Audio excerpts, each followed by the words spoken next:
My message is that we'll be watching you.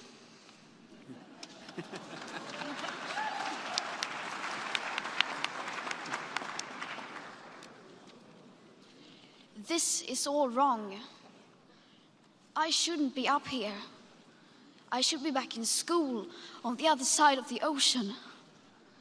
Yet you all come to us young people for hope. How dare you?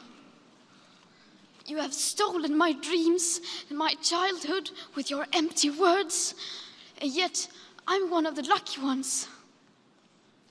People are suffering, people are dying, entire ecosystems are collapsing. We are in the beginning of a mass extinction, and all you can talk about is money and fairy tales of eternal economic growth. How dare you?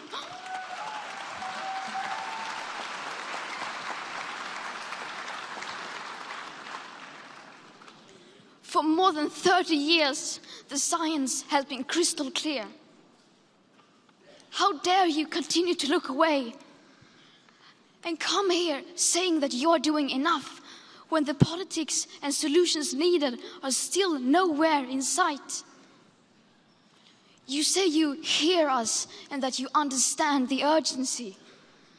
But no matter how sad and angry I am, I do not want to believe that.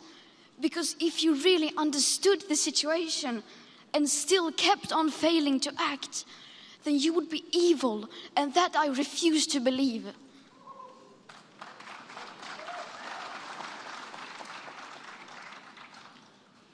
The popular idea of cutting our emissions in half in 10 years only gives us a 50% chance of staying below 1.5 degrees and the risk of setting off irreversible chain reactions beyond human control.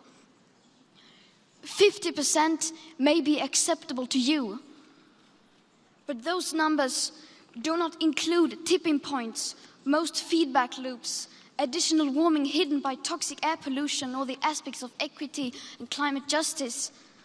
They also rely on my generation sucking hundreds of billions of tons of your CO2 out of the air with technologies that barely exist. So a 50% risk is simply not acceptable to us, we who have to live with the consequences.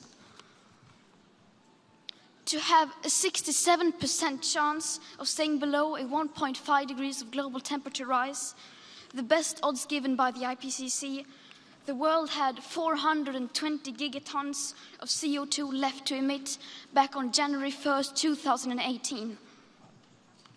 Today, that figure is already down to less than 350 gigatons.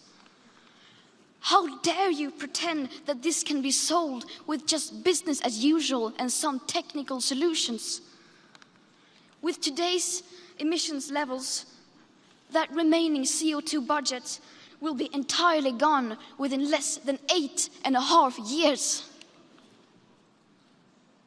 There will not be any solutions or plans presented in line with these figures here today, because these numbers are too uncomfortable and you are still not mature enough to tell it like it is.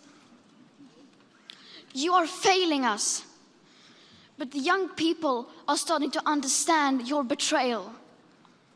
The eyes of all future generations are upon you. And if you choose to fail us, I say we will never forgive you.